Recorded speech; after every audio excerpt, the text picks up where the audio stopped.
নমস্কাৰ বন্ধু বান্ধৱীসকল, মোৰ অন্য এটা ভিডিঅ'লৈ আপোনালোকক সকলোকে স্বাগতম জনাইছোঁ। আজি এটা মই নতুনকৈ বইল ৰেচিপি বনাবলৈ চেষ্টা কৰিছোঁ। আজি বনাম লাই শাকৰ লগত ব্ৰইলাৰ মাংস। প্ৰথমে বিলাহীখিনি কাটি লৈছোঁ সৰু সৰুকৈ, যিহেতু মই বিলাহী দিম লগতে।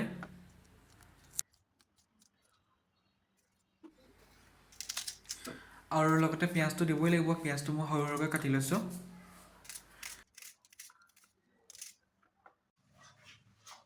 যিহেতু মই আলু দিম, আলু ডাঙৰ চাই আলু এটা ধুনীয়াকৈ সৰু সৰুকৈ কাটি লৈছোঁ।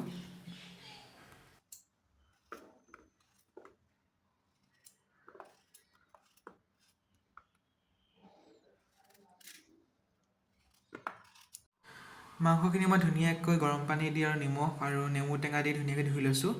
আৰু এতিয়া মই নহৰুখিনি ধুনীয়াকৈ গুচাই লৈছোঁ। নহৰু দিবই লাগিব, নহৰুখিনি ধুনীয়াকৈ গুচাই মই খুন্দি ল'ব লাগিব। আৰু লগতে মই জলকীয়াও কাটি লৈছোঁ কেইটামান, 5টা সৰু সৰুকৈ কেঁচা জলকীয়া।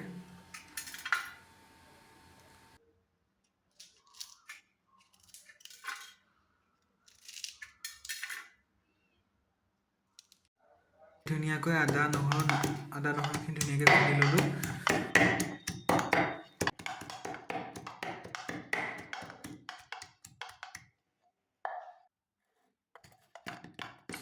জালুক কেইটামান ধুনীয়াকৈ খুন্দি লৈছোঁ মিহিকৈ, যিহেতু মই জালুক দিম। আৰু জালুক দিলে অকণমান খাই ভাল লাগে, যিহেতু বতৰো ঠাণ্ডা হৈ আছে।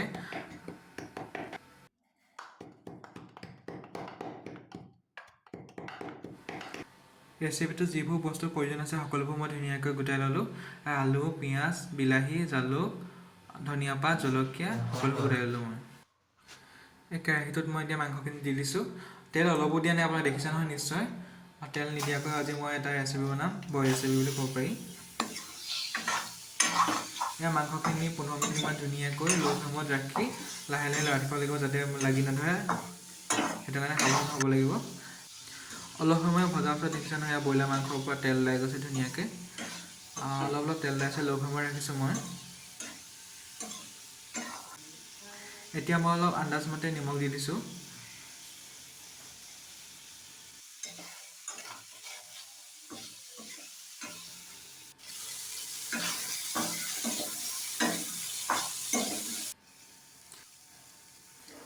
এতিয়া মই কাটি ৰখা বিলাহীখিনি লগতে পিঁয়াজখিনি আৰু কেৰাহীত দি দিম এতিয়া মই।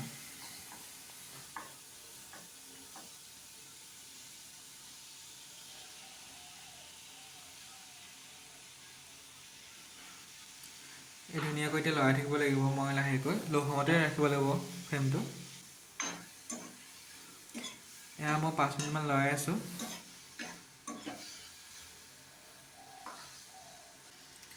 আৰু যিহেতু মাংসত মই লাই শাকো দিম বুলি কৈছিলোঁ, লাই শাকো দিব লাগিব। আৰু এতিয়া অকণমান হালধি দি দিছোঁ কালাৰটোৰ কাৰণে। বিলাহী দিলে কালাৰটো ধুনীয়া হয়, তথাপিও হালধি অকণমান দি দিছোঁ।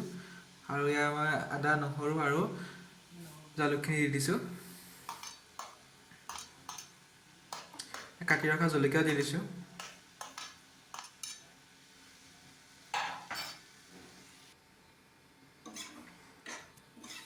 আকৌ 5 মিনিটমান মই ধুনীয়াকৈ ল' ফ্লেমত লৰাই আছোঁ।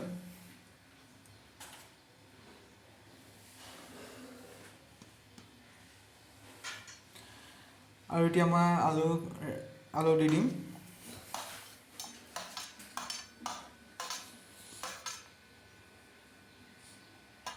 আৰু জালুক যে আছিলে, জালুক দি দিছোঁ এতিয়া মই, খুন্দা জালুকখিনি।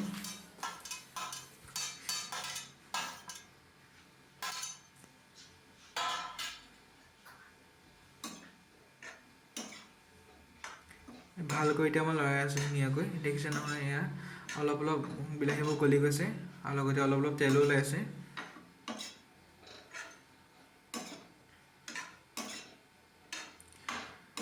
যিহেতু মই লাই শাক দিম বুলি কৈছোঁ, লাই শাক ধুনীয়াকৈ মই হাতেৰে মোহাৰি মই দি দিছোঁ। আৰু এনেকৈ দিলে খাই খুবেই ভাল লাগে।